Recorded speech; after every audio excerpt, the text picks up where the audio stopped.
Hallo ihr Lieben, willkommen zurück, willkommen zu Elianas Reise. Im letzten Kapitel hat Eliana ihren 14. Geburtstag gefeiert und in dem Zusammenhang hat sie den Buchhaltungsroboter Elbix kennengelernt und eine ältere Kollegin namens Celia hat berichtet, wie es damals mit dem alten Dr. Morvig, der Klinikleiter gewesen war, geschehen ist und wie Chuck, der jetzige Personalleiter, einige übergriffige Kontrollen der Ministerien in die Arbeit der Kliniken abschaffen konnte. An der Stelle geht es dann heute weiter.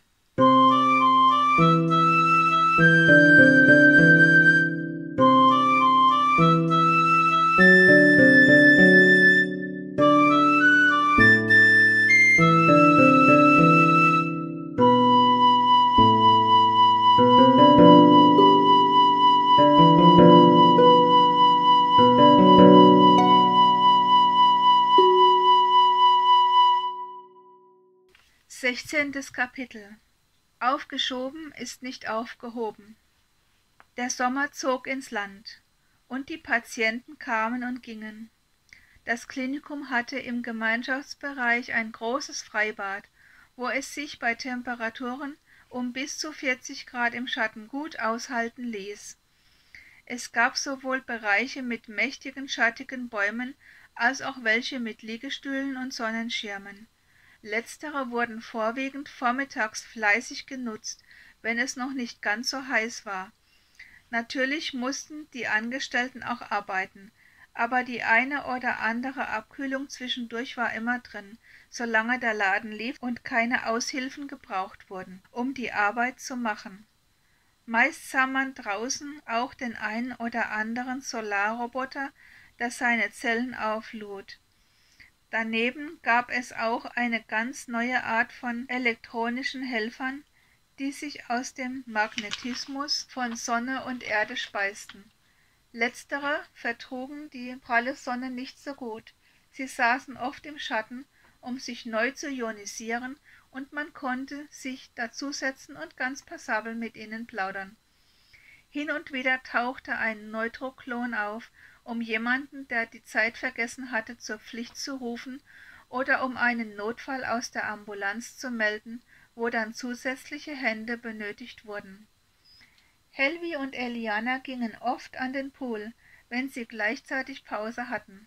Allerdings setzte Eliana ihre Ausbildung jetzt mit Celia fort, denn Chuck war der Meinung, dass Celias Spezialkenntnisse für Eliana sehr interessant sein könnten. Demnach war Eliana auch sehr angetan, als Celia begann, ihr über Naturheilkunde zu erzählen. Natürlich konnte sie es nicht verbergen, dass sie Vorkenntnisse hatte, denn Deborah war auf dem Gebiet eine Koryphäe. Dennoch lernte Eliana viel Neues, besonders auch verschiedene Verfahren zu verbinden. Wir sind zwar keine Ärzte, pflegte Celia zu sagen, aber die Patienten sind dankbar für gute Ratschläge, wenn sie sich zu Hause mit einfachen Mitteln selbst helfen können. Das ist viel wert, sagte Eliana. Du ahnst nicht, wie viel, sagte Celia. Wir behandeln ja auch Illegale, aber leider steht denen nur eine absolute Basisversorgung zu. Solche alternativen Therapien, die sie zu Hause machen können, haben schon den einen oder anderen das Leben gerettet. Und mit vorgehaltener Hand fügte sie hinzu: Ich habe einige Leute aus illegalen Gemeinschaften heimlich zu Naturheilern ausgebildet, so dass sie dort die Leute versorgen können. Wie Deborah, entfuhr es Eliana, und gleich darauf biss sie sich auf die Unterlippe, denn niemand im Haus wusste, dass sie außerhalb der Klinikgemeinschaft Freunde hatte. Celia bemerkte, dass hier gerade etwas geschehen war. Ich kenne auch eine Deborah, die Naturheilerin ist. Sie ist etwas älter als ich und lebt mit einer christlichen Gemeinschaft südlich der Stadt. Und zu Eliana gewandt sagte sie dann: Sie haben eine Art gemischte Klostergemeinschaft in der Nähe von dem Klonland 3, das ich bei deiner Feier erwähnt habe. Ach ja, sagte Eliana, ich erinnere mich. Und dann fragte sie neugierig: Habt ihr Kontakt? Celia schüttelte den Kopf. Also offiziell nicht. meinte sie dann.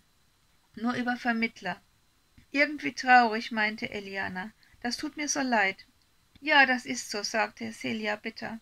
Immerhin finden hier Menschen, die aus dem System gefallen sind, ein bescheidenes Auskommen als Händler oder Vermittler. Viele machen beides und manche haben auch Glück, dass jemand genug Platz übrig hat, um sie bei sich wohnen zu lassen.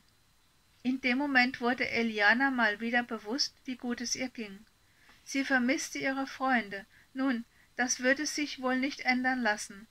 Aber sie hatte die letzten Wochen fast pausenlos darüber nachgedacht, wie es ihr gelingen könnte, sie zu besuchen. Aber sie wusste ja noch nicht einmal, wo diese Gemeinschaft war. Wenn Celias Deborah und die ihre dieselbe Person waren, was sie stark vermutete, dann konnte sie anhand ihrer Angaben nun herausfinden, wo sie suchen musste. In den nächsten freien Minuten konsultierte Eliana ihr Kommunikationsgerät. Sie hatte vom Klinikum ein neues mit ihren persönlichen Daten bekommen, aber sie hatte das Unregistrierte heimlich behalten. Mit diesem rief sie nun Klonland 3 und die Karte der näheren Umgebung auf. In Klonland 3 standen einige neue Gebäude, auch Kräne und andere Maschinen, und es war alles in allem eine große Baustelle.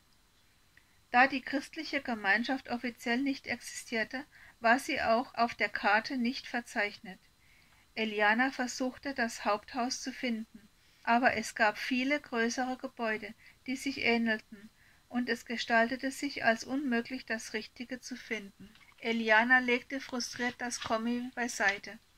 Sie würde das einfach mal hin und wieder beobachten, und vielleicht hatte sie Glück, dass sie doch noch irgendeinen Hinweis bekam. Sie schaute auch regelmäßig nach, ob es Neuigkeiten über Pola gab. Durch ihren prominenten Mann erschien sie oft in den Nachrichten. Sie wirkte glücklich. Ach, die liebe Pola. In der Sparte Aus aller Welt wurde von einer Mars-Expedition berichtet. Es war die 5. und sie suchten noch Leute. Ich wüsste nicht, was ich auf dem Mars machen sollte, dachte Eliana bei sich. Sie wusste, dass es dort mehrere selbsterhaltende Siedlungskomplexe gab, in denen unter künstlicher Atmosphäre inzwischen etwa 1000 Menschen lebten. Aber was die den ganzen Tag dort machten, das konnte Eliana sich nicht so recht vorstellen. Jedenfalls wurden nun zeugungsfähige Siedler gesucht. Ein Aufruf an die Illegalen also? Das klang irgendwie nicht sehr wahrscheinlich.